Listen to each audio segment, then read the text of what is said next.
예수님의 제자들이 기도하는 법을 가르쳐 달라고 주님에게 부탁했습니다.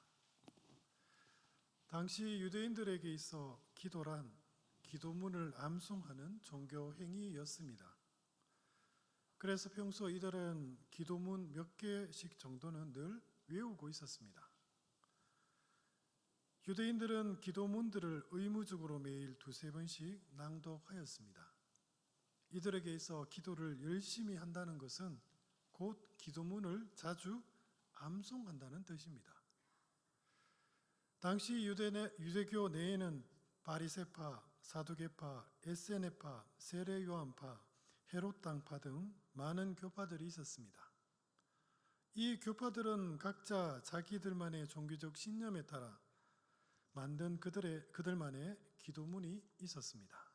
그러니까 지금 예수님의 제자들은 세례 요한이 자기 제자들에게 기도문을 가르쳐 준 것을 보고 우리들에게도 그런 기도문을 만들어 달라고 부탁한 것입니다.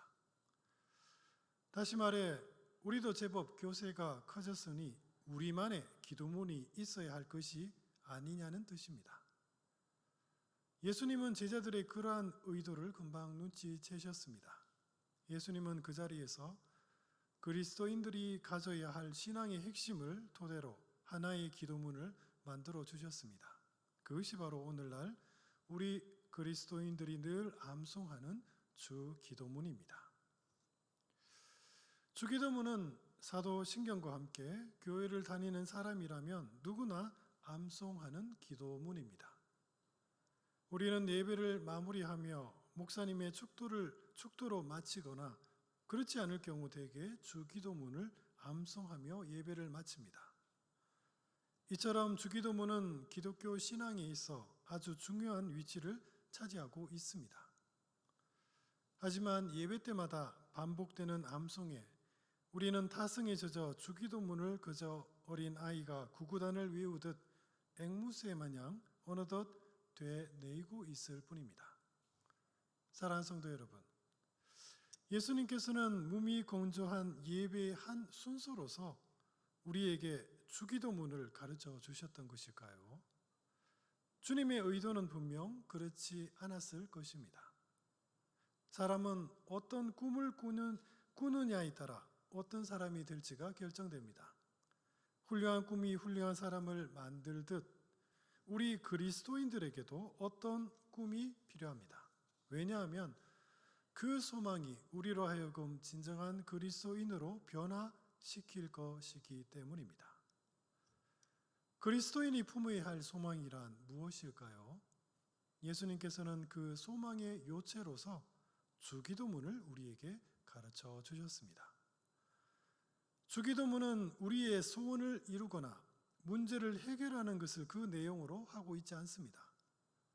예수님이 가르쳐 주신 기도의 진정한 목적은 우리 그리스도인의 정체성, 곧 그리스도인이란 어떤 사람인가를 규정하는 것이라 할 수 있습니다.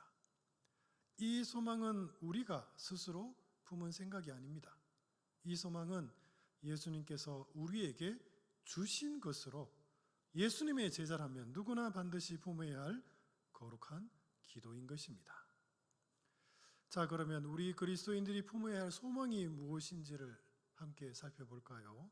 주기도문은 6개의 간구로 이루어져 있습니다. 처음 3가지는 하나님의 영광을 위한 간구이고 다음 3가지는 우리 자신을 위한 간구입니다. 우리 구절을 우리 한 목소리로 함께 읽어보겠습니다. 읽겠습니다. 그러므로 너희는 이렇게 기도하라. 하늘에 계신 우리 아버지여, 이름이 거룩히 여김을 받으시오며. 우리는 모두 하나님의 피조물입니다. 자력으로 도자기 하나를 만들었다고 우리 한번 상상해 봅시다. 이 도자기는 나의 작품입니다. 저는 이 도자기를 너무 아껴 은유적으로 내 자식이라고 불렀습니다. 그러나 엄밀한 의미에서 이 도자기는 내 자식이 아닙니다. 그저 흙덩이로 만든 도자기 작품에 불과합니다. 직접 낳은 아이를 가리켜 내 자녀라 부릅니다. 그런 의미에서 오직 성자만이 성부의 독생자이십니다. 다시 말해 성부 하나님을 아버지라 부를 수 있는 분은 오직 예수 그리스도뿐이십니다. 그런데 지금 예수님은 우리에게 성부 하나님을 아버지라 부르라고 말씀하고 계십니다. 한낱 피조물인 우리가 어떻게 감히 창조주 하나님을 아버지라고 부를 수 있을까요? 우리 주위를 둘러봅시다. 사실 직접 나지 않았음에도 불구하고 아버지라 부를 수 있는 길이 하나 있습니다. 그것은 바로 양자가 되는 것입니다. 우리가 하나님을 아버지라 부를 수 있는 이유는 그리스도 안에서 우리 모두는 하나님의 양자가 되었기 때문입니다. 그렇다면 우리는 어떻게 하나님의 양자가 되었습니까? 구약시대부터 성경은 성령을 가리켜 하나님의 영 또는 거룩한 영이라고 불렀습니다. 그런데 오순절을 기점으로 성령의 호칭에 아주 특별한 변화가 생겼습니다. 바로 성령을 가리켜 예수 그리스도의 영이라 부르기 시작한 것입니다. 오순절날 성령 강림 사건의 핵심은 예수 그리스도의 영이 교회에 임하셨다는 것입니다. 교회란 무엇입니까? 교회란 이 예배당 건물을 가리키는 것이 아닙니다. 참된 의미에서 교회란 우리 그리스도인들의 모임 그 자체를 가리킵니다. 다시 말해 교회란 바로 우리 자신입니다. 그런 까닭에 지금 예배드리는 이 시간, 이 자리에 우리 안에 성령 하나님이 임재하고 계십니다. 예수 그리스도의 영이 우리 안에 거하심으로 우리는 이제 새로운 존재가 된 곧 참된 교회가 되었습니다. 아들의 영이 우리 안에 거하심으로 말미암아 우리는 이제 하나님의 양자가 된 것입니다. 한낱 피조물에서 하나님의 자녀가 된 신분의 극적인 변화에서 우리는 아주 특별한 권리를 부여받게 되었습니다. 영접하는 자, 곧 그 이름을 믿는 자들에게는 하나님의 자녀가 되는 권세를 주셨느니라. 그것이 바로 하나님을 아버지라 부를 수 있는 권세입니다. 그래서 예수님께서는 우리에게 하나님을 아버지라 부르라고 말씀하신 것입니다. 주기도문의 첫 번째 강구는 아버지의 이름이 거룩히 여김을 받기를 바라며 시작합니다. 성경에서 이름은 그 대상의 본성과 인격을 드러냅니다. 하나님의 이름은 그분의 능력과 지혜와 권능과 의로움과 자비 등 그분의 권세를 가리킵니다. 하나님의 이름은 하나님 그 자체 곧 이 세상에 계시된 하나님의 본성을 말해줍니다. 거룩히 여김을 받으시오며 라는 구절을 우리 눈여겨봅시다. 누가 하나님의 이름을 거룩하게 할까요? 기도하고 있는 사람입니까? 우리가 기도를 하면 하나님의 이름이 거룩하게 되고 기도하지 않으면 하나님의 이름이 거룩하게 되지 않는 것일까요? 그렇지 않습니다. 거룩하신 하나님은 사실 우리의 기도와는 상관없이 언제나 거룩하신 분이십니다. 하나님은 의로우시고 지혜로우시며 전능하십니다. 그분의 의와 지혜와 권능을 감히 누가 온전히 드러낼 수 있을까요? 죄인인 우리 인간이 그분의 존귀함을 감히 드러낼 수 있다는 말입니까? 하나님의 존귀함은 그분 스스로 드러내실 따름입니다. 하나님은 스스로 의로우심을 드러내시고 스스로 지혜로움을 나타내시며 스스로 능치 못할 일이 없음을 우리들에게 보여주십니다. 이처럼 하나님께서는 당신의 이름을 위하여 스스로 영광 받으시는 하나님이십니다. 그래서 시편 기자는 다음과 같이 찬양하였습니다. 내 영혼을 소생시키시고 자기 이름을 위하여 의의 길로 인도하시는도다.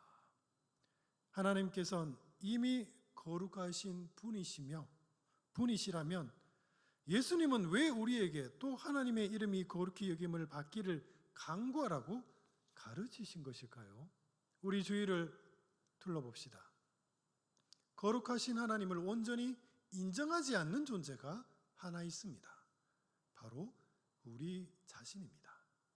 피조물 가운데 인간만이 유일하게 하나님의 거룩하심을 인정하지 않고 그분의 권위에 도전하고 있습니다. 성경은 이러한 인간의 본성을 가르쳐 악하다고 말하며 그러한 우리의 행동을 가르쳐 죄라고 정죄하였습니다. 그렇습니다. 첫 번째 강구는 하나님의 거룩하심을 있는 그대로 인정하는 것이 바로 그리스도인의 바른 본분이라고 말하고 있는 것입니다. 하나님의 거룩하심을 있는 그대로 인정하는 것이 무엇입니까? 그것이 바로 찬양입니다. 찬양이란 우리가 하나님의 이름에 이런저런 아름다운 미사여구를 달아주는 노래가 아닙니다. 참된 찬양이란 하나님의 하나님 되심을 우리가 마음 깊이 인정하고 내 입술로 고백하는 것을 가리킵니다. 그러므로 주기도문의 첫 번째 강구는 바로 하나님의 하나님 되심이 만천하에 드러나기를 바라는 그리스도인의 찬양이라고 할 수 있습니다. 우리 함께 10절을 함께 읽겠습니다. 10절입니다. 시작. 나라가 임하오시며 뜻이 하늘에서 이루어진 것 같이 땅에서도 이루어지이다. 주기도문의 두 번째 강구는 나라가 임하시오며입니다. 여기서 나라란 하나님의 나라를 말합니다. 나라란 무엇입니까? 나라란 통치권이 미치는 지리적 영역을 말합니다. 우리나라의 영토는 눈에 보이는 땅입니다. 그러나 하나님 나라의 영토는 우리 눈에 보이지 않습니다. 왜냐하면 하나님 나라의 영토는 영적인 세상이기 때문입니다. 세상의 통치는 눈에 보이는 행정 활동을 통해 이루어지지만 하나님 나라의 통치는 눈에 보이지 않는 예수 그리스도의 영의 활동하심으로 말미암아 이루어집니다.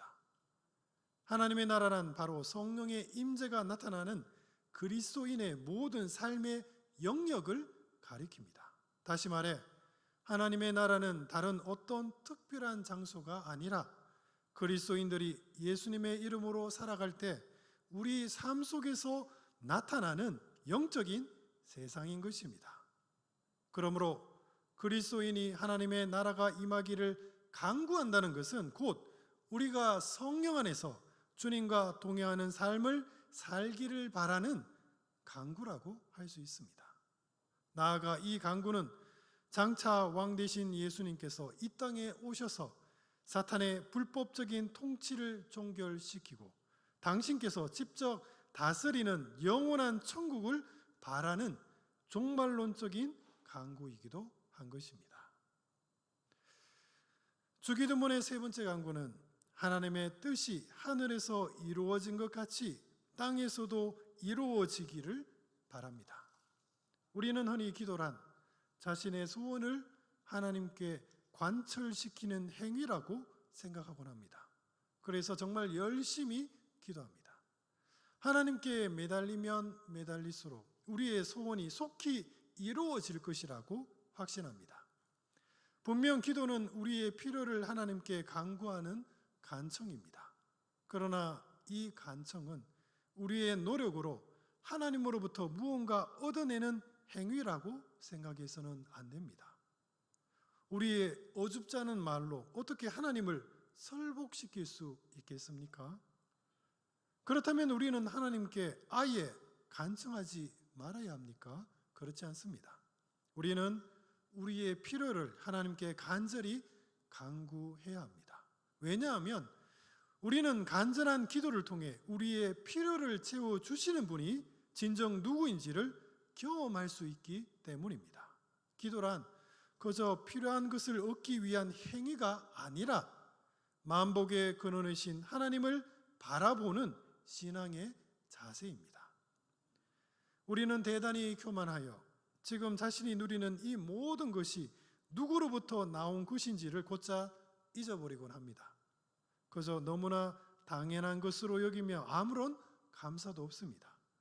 우리가 지금 누리는 복은 누구로부터 나왔습니까? 우리가 누리는 이 모든 복은 모두 하나님께서 거저 주신 은혜입니다. 우리는 기도할 때 대단히 조바심을 내곤 합니다. 우리의 조급함이 사라지지 않는 이유는 무엇 때문일까요? 불안감 때문이 아닙니까? 지금 내가 열심히 기도하고 구하지 않으면 하나님이 들어주시지 않을 것 같은 불안감 말이죠.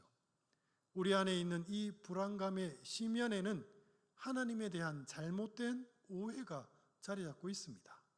곰곰이 자신을 돌아봅시다. 우리는 하나님을 대단히 인색한 분이라고 여기고 있지 않습니까? 하나님은 마치 대단히 인색한 부자처럼 구시며 우리가 액을 복골해야 겨우 지푸라기 같은 복을 주십니다. 사랑하는 성도 여러분, 과연 우리 하나님께서는 정말 인색한 분이십니까? 이 땅에 그 누구도 하나님을 예배하지 않았을 때 하나님께서는 당신이 직접 아브라함을 찾아오셔서 당신을 계시하셨습니다. 사실 아브라함은 하나님께 복을 구한 적이 없었습니다. 그런데 하나님께서는 너에게 복을 주겠노라며 일방적으로 선포하셨습니다. 그렇습니다. 우리 하나님은 복 주길 기뻐하시는 분이십니다. 왜냐하면 우리 하나님이 바로 복의 근원이기 때문입니다. 우리가 복을 누리는 이유는 내 노력과 행위 때문이 아니라 오직 하나님께서 값없이 베푸시는 은혜에 근거할 따름입니다. 이러한 하나님의 복 주심을 우리가 진정 신뢰할 때 우리의 조바심은 차츰차츰 사라질 것입니다. 그리고 내 안에 있는 덧없는 갈망과 욕심 또한 사라질 것입니다. 왜냐하면 하나님께서는 내 필요한 것이 무엇인지를 나보다 더 잘 아시는 하나님이시기 때문입니다. 우리가 하나님을 온전히 의지할 때 비로소 우리는 고백하게 됩니다. 하나님, 저는 참으로 어리석어 제 자신에게 진정 무엇이 필요한지조차 모르는 자입니다. 하나님은 복 주시길 기뻐하시는 분이시며 제가 깨닫지 못할 필요까지 모두 다 아시는 하나님이십니다. 주님, 간구하오니 그저 저를 향한 당신의 뜻이 저에게 있는 그대로 이루어지기를 간구하나이다. 우리 11절을 함께 읽어볼까요? 11절입니다. 오늘 우리에게 일용할 양식을 주시옵고. 네 번째 간구는 우리 자신을 위하여 하나님께 일용할 양식을 구하라는 간구입니다. 일용할 양식이란 무엇일까요? 일용할 양식이란 날마다 우리가 생존하기 위해 필수적인 최소한의 양식을 말합니다. 이 간구는 먹고 남을 정도의 풍족한 양식을 구하는 기도가 아닙니다. 그렇다면 지금 예수님은 우리더러 아무 대책도 없이 하루하루 급급하게 살라고 말씀하고 계시는 것입니까? 예수님은 우리에게 왜 최소한의 양식만을 구하라고 말씀하셨던 것일까요?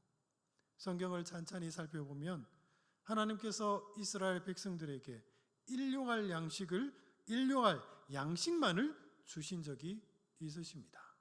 보라, 내가 너희를 위하여 하늘에서 양식을 비같이 내리리니 백성이 나아가서 일용할 것을 날마다 거둘 것이라. 하나님께서 광야에서 이스라엘 백성들에게 일용할 만나를 주셨습니다. 하나님은 이스라엘 백성들에게 만나를 주시며 일용할 양 이상은 절대 거두지 말라고 말씀하셨습니다. 그러나 불순종한 사람들은 일용할 양 이상으로 거두었다가 다음 날 만나는 모두 썩고 말았습니다. 하나님은 왜 만나를 이스라엘 백성들에게 주셨을까요? 하나님은 왜 꼭 하루 먹을 양만을 허락하신 것입니까? 신명기 8장 3절은 말합니다. 너를 낮추시며 너를 줄이게 하시며 또 너도 알지 못하며 내 조상들도 알지 못하던 만나를 내게 먹이신 것은 사람이 떡으로만 사는 것이 아니요 여호와의 입에서 나오는 모든 말씀으로 사는 줄을 내가 알게 하려 하심이니라. 하나님께서 만나를 주신 이유는 참된 생명을 주는 이가 진정 누구인지를 이스라엘 백성들에게 가르쳐 주기 위해서였습니다. 광야에서 이스라엘 백성들은 매일 일용할 양식만을 거두며 참된 생명의 공급자가 누구인지를 매일 배웠던 것입니다. 생명은 떡에 있는 것이 아니라 하나님 말씀에 있습니다. 예수님은 우리에게 그저 하루 먹고 하루 살라는 뜻에서 일용할 양식을 말씀하신 것이 아닙니다. 참된 그리스도인이란 일용할 양식을 강구하는 가운데 참 생명의 공급자이신 하나님을 바라보는 자들인 것입니다. 일용할 양식이 무엇인지 보다 깊은 의미로 우리 한 발자국 더 나가볼까요? 사실 일용할 양식은 이중적인 의미가 있습니다. 성경 난해주를 함께 살펴볼까요? 9절에 보면 숫자가 아마 있을 겁니다. 3번이라는 숫자 밑에 성경 아래쪽에 난해주의 또 다른 설명이 있을 것입니다. 이 난해주에는 일용할이라는 단어가 내일이라는 뜻으로 쓰일 수 있다고 표시되어 있습니다. 이것은 일용할 양식을 내일의 양식으로도 번역할 수 있다는 뜻입니다. 바벨론 포로 생활 이후 유대인들은 아람어가 생활어가 되었습니다.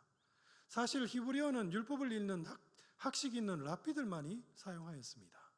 아람어 성경의 주 기도문에는 오늘 우리에게 내일의 양식을 주시옵고라고 기록되어 있습니다.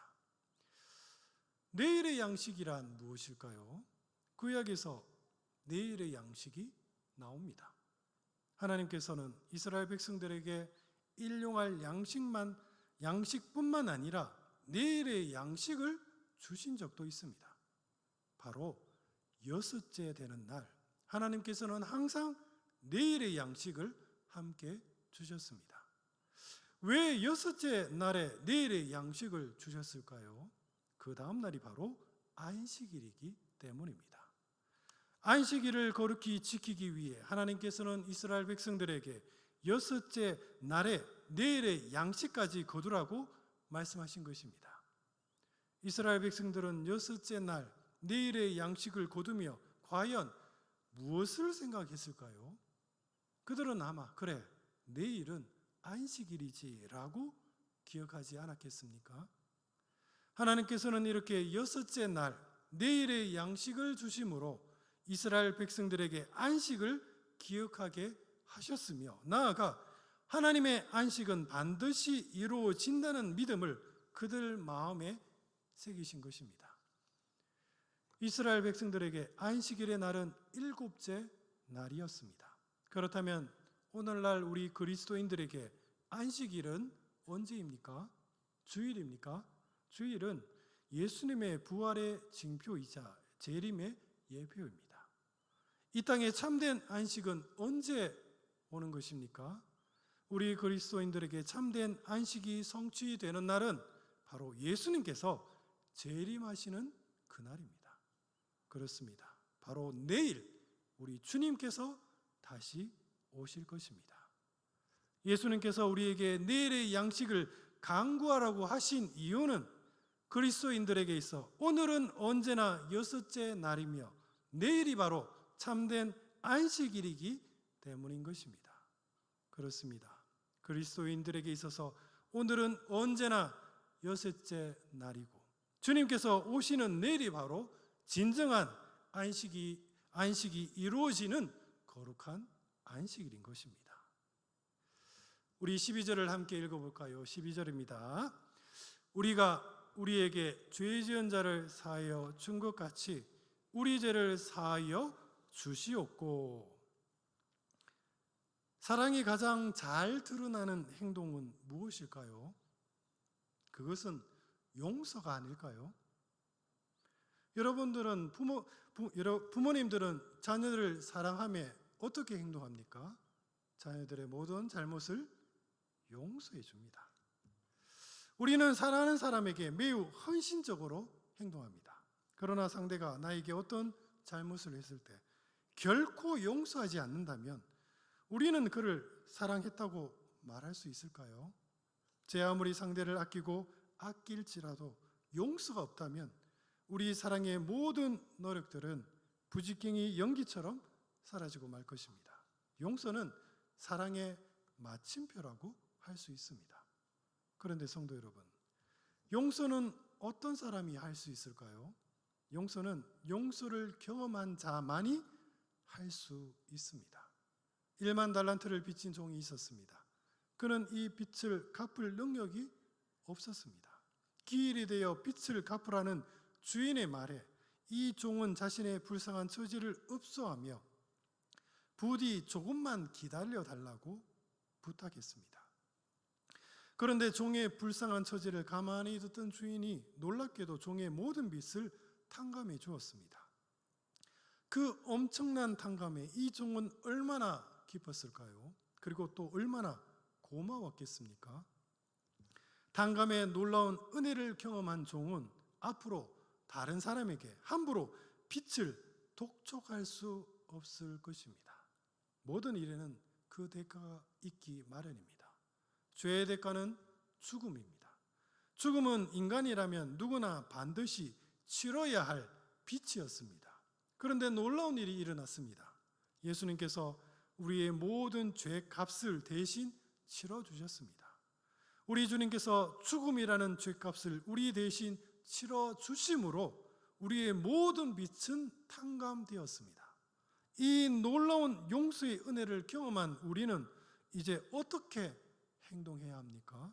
아니, 어떻게 행동할 수밖에 없습니까? 하나님의 그 큰 용서 앞에 우리 또한 자신에게 사사로이 잘못한 사람들을 모두 용서해 줄 수밖에 없지 않을까요? 성경의 이 구절은 우리가 다른 사람의 잘못을 용서해 줄 테니 하나님도 저희 죄를 용서해 주십시오라는 거래가 아닙니다. 이 고백을 뒤집어 읽어봅시다. 우리가 다른 사람을 용서하지 않는다면 하나님, 저희를 용서하지 마십시오라는 뜻입니다. 이 고백의 진정한 의미는 하나님으로부터 용서를 받은 자가 앞으로 다른 사람을 반드시 내가 용서하며 살겠다는 결연한 신앙의 각오라고 할 수 있습니다.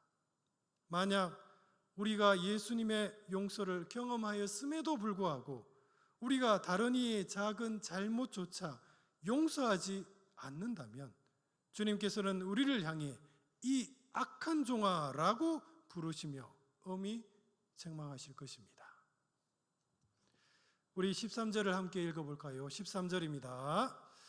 우리를 시험에 들게 하지 마시옵고 다만 악에서 구하시옵소서. 여기까지만 읽겠습니다. 한편으로는 부와 권력과 명예라는 모습으로 우리는 인생을 살아가며 수많은 시험들과 마주하게 됩니다. 그 시험은 다양한 모습으로 우리에게 다가옵니다. 한편으로는 부와 권력과 명예라는 모습으로 다가오고 또 다른 한편으로는 빈곤과 수치와 좌절이라는 모습으로 다가오기도 합니다. 우리에게 있어 시험은 언제나 반갑지 않는 손님입니다. 성경은 시험을 하나님의 시험과 사탄의 시험으로 구분하여 말합니다. 하나님은 왜 우리를 시험하시는 것일까요? 하나님의 시험은 일종의 테스트입니다. 테스트의 목적은 하나님의 자녀를 훈계하고 양육하기 위함입니다. 하나님은 그의 자녀가 너무 게으르거나 무기력한 신앙의 삶을 살기를 원치 않으십니다. 하나님의 테스트는 우리의 신앙을 훈련시키기 위한 양육의 한 방편인 것입니다. 반면에 사탄의 시험이 있습니다. 사탄의 시험은 유혹입니다. 그 옛날 뱀이 여자를 유혹했지 않았습니까? 이 유혹은 우리를 넘어뜨리고 좌절시키며 하나님으로부터 멀어지게 만듭니다. 따라서 우리는 사탄의 유혹을 언제나 조심해야 합니다. 이 구절에서 말하는 시험이란 바로 사탄의 유혹을 가리킵니다. 사탄은 마치 우는 사자같이 우리 주위를 맴돌며 삼킬 기회만을 엿보고 있습니다. 그러므로 우리는 늘 깨어 사탄의 유혹을 분별해야 합니다. 그런데 문제는 성경은 사탄을 가리켜 속이는 자라고 말합니다. 사탄의 그 교묘한 거짓말을 과연 우리가 분별할 수 있을까요? 우리에게는 그런 분별력이 없습니다. 우리가 사탄의 유혹을 이길 수 있는 길은 오직 하나님께서 사탄의 시험에 빠지지 않게 해달라고 간구할 따름입니다. 오직 성령님이 우리 안에 거하심으로 말미암아 우리는 사탄의 그 모든 유혹을 물리칠 수 있는 것입니다. 우리를 악에서 구하는 것은 오직 하나님의 보호하심 뿐입니다. 우리 갈로의 안에 있는 구절까지 마지막으로 한번 읽어볼까요? 나라와 권세 함께 읽겠습니다. 시작. 나라와 권세와 영광이 아버지께 영원히 있사옵나이다. 아멘. 이 구절은 왜 성경에서 괄호가 되어 있을까요? 이 구절은 송영에 해당합니다. 사실 이 송영 구절은 원래 없던 부분입니다. 아마 예수님께서는 주기도문을 악에서 구하시옵소서라고까지만 가르치셨을 것입니다. 송영은 초대 교회에서 널리 사용된 구절입니다. 초대 교회 예배 시간에 누군가가 대표로 주기도문을 낭독하면 청중들은 한 목소리로 나라와 권세와 영광이 아버지께 영원히 있사옵나이다 라고 화답하였습니다. 이 성령은 우리가 주기도문을 우리의 신앙 고백으로 삼을 수 있는 근거라고 할 수 있습니다. 우리는 하나님을 아버지라고 부르고 하나님의 통치를 바라며 일용할 양식의 족함을 누리고 용서하는 삶을 살며 매일 사탄 마귀와 영적으로 싸웁니다. 우리 그리스도인들은 어떻게 그런 삶을 능히 감당할 수 있습니까? 왜냐하면 나라와 권세와 영광이 우리 아버지께 영원히 있기 때문입니다. 나라와 권세와 영광이 아버지께 영원히 있기에 우리들은 하나님을 아버지라 부르고 그의 통치를 바라며 일용할 양식에 만족하고 서로가 서로를 용서하는 삶을 살 수 있으며 조금도 두려워하지 않고 사탄 마귀와 능히 대적할 수 있는 것입니다. 바로 이러한 확신과 믿음 아래 모든 그리스도인들은 다 같이 한 목소리로 아멘이라고 화답한 것입니다. 말씀을 정리하겠습니다. 무척 가난한 한 청년이 있었습니다. 그는 늘 깨끗하고 빳빳한 10만 원 수표 한 장을 가슴에 넣고 다녔습니다. 그렇지만 그 청년은 그 수표를 웬만해서는 결코 쓰는 일이 없었습니다. 이 사실을 안 친구가 그에게 물었습니다. 이보게 친구, 쓰지도 않는 돈은 왜 갖고 다니나? 그때 그 청년이 멋쩍은 표정을 지으며 대답했습니다. 이거는 내 자존심일세. 성도 여러분, 친구를 만났을 때 빈손으로 만난다면 얼마나 자존심이 상할까요? 그는 가난한 청년입니다. 그러나 이 청년은 자신이 정말 돈을 낼 수밖에 없는 상황에 닥쳤을 때는 부끄러워하지 않고 아주 호탕하게 그 10만 원 수표를 꺼냅니다. 그리고 말합니다. 오늘은 내가 식사를 사지. 이 청년에게 있어 깨끗하고 빳빳한 수표 한 장은 가난 가운데 자신의 마지막 자존심을 지켜주는 존재였던 것입니다. 사랑하는 성도 여러분, 우리 가슴에는 무엇을 품고 있습니까? 가난한 이 청년은 자신의 자존심을 지키기 위해 10만 원 수표 한 장을 늘 가슴에 품고 다녔습니다. 우리 그리스도인들은 무엇을 가슴에 품고 살아야 할까요? 여러분의 소원입니까? 지난날의 후회입니까? 아니면 덧없는 욕심입니까? 예수님께서는 이 세상에서 우리 그리스도인들이 자존심을 지키며 살아가도록 깨끗하고 빳빳한 수표 한 장을 품에 넣어 주셨습니다. 그것이 바로 주기도문입니다. 그렇습니다. 주기도문은 이 땅에서 그리스도인이라면 누구나 마땅히 가슴에 품고 살아야 할 하늘의 소망입니다. 우리가 주기도문을 날마다 암송하는 까닭은 우리가 이 땅을 살아가며 진정 나 자신이 어떤 자임을 잊지 않기 위함입니다. 우리는 진정 누구입니까? 우리는 하나님을 아버지라 부를 수 있는 그분의 자녀들입니다.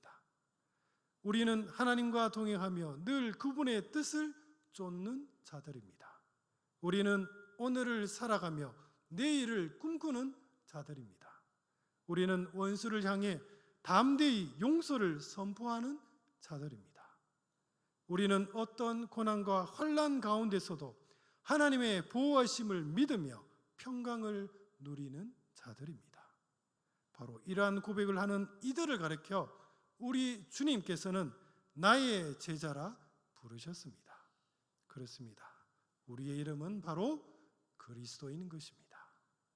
하늘에 계신 우리 아버지여, 이름이 거룩히 여김을 받으시오며 나라가 임하시오며 뜻이 하늘에서 이루어진 것 같이 땅에서도 이루어지이다.